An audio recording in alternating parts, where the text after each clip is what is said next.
Has been an unending restlessness in the air, making work a lot more hectic than usual. So nice of you to help me with my work.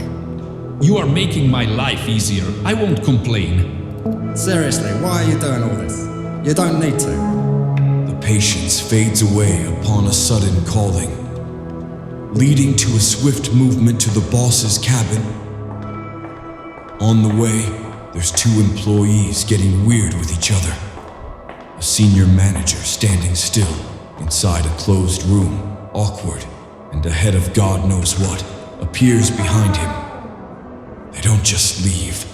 It's inescapable now. Will you ever do something? They are the poor who have been given an opportunity. Does it make any sense to snatch it away from them? They are in no state to bother anyone, let alone you. Try to be practical. My trips to them never ends with a relaxed mind. There's always a feeling of disappointment and helplessness. If you can't manage it anymore, leave. You've got to be able to understand everyone else's perspectives. This is insane. Being true to yourself really backfires on you. Most are least bothered about reality. Something's seeping in. For the worst, the home doesn't allow rest anymore. The possibilities don't present themselves, but enough of something that gets you tired, suggesting on overcoming fear, not by will, but by force. As the work grows more, so does the invasion, the chase, the loss, the restlessness, the remorse, the shade and the shadow penetrating into your personal space. Driven with motivation and incentive, like maybe a cookie, amidst the chaos of the night, climbing up the hope, being aware that the unexpected has become common, probably a bit too much. It's been incentivized and made sweet, to feel lively. However, it exists for a small time, and the escape becomes necessary. It seems like a game played for a lack of hope. The fall is hard. It destabilizes you. If you survive, you run into something insightful, something out of the ordinary, that has immense power and real potential for damage. The night passes by. The restlessness persists. The strong thoughts to get back can't be ignored. Sitting with thoughts is very lethal. Going back to office only made sense. But the guards were all up. Things couldn't work. On moving out, the visions made with a significant other at the tea place from the past resurface, almost haunting in a way. Hard to ignore. And then the tea spills, incredibly fast, levels rising rampantly. Strangely enough, it didn't seem unbelievable. Burdening by the visions of hindrance, floating over deep waters.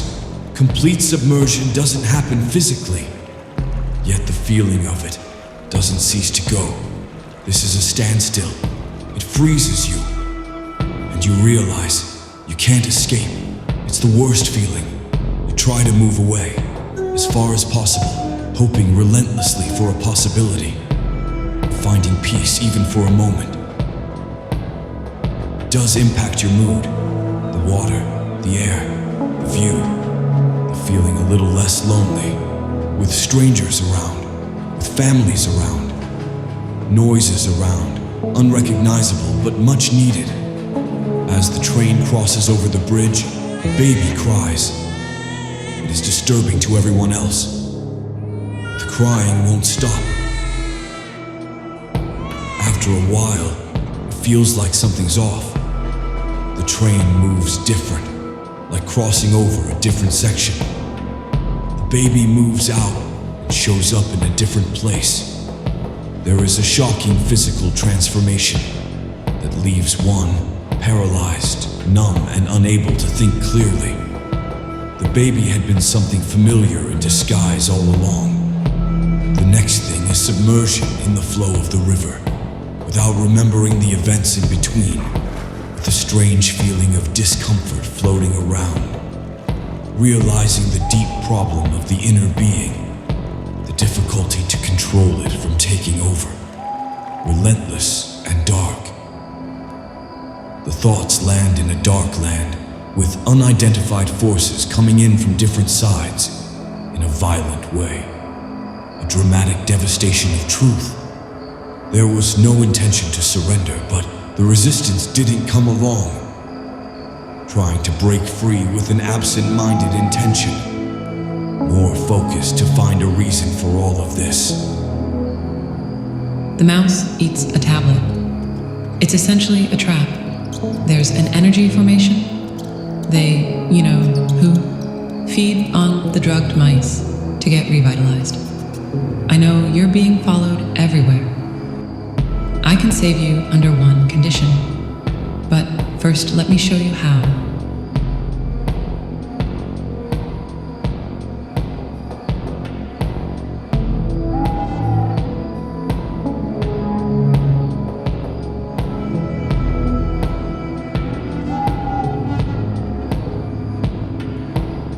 Work on activating the desire through the programming for the cycle to keep going on without any hindrance.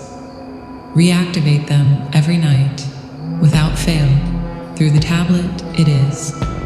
All that you had been working on in the office all along.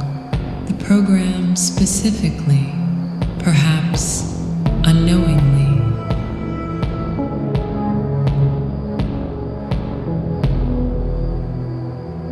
After all, they are you. Well, meet you in the afterlife.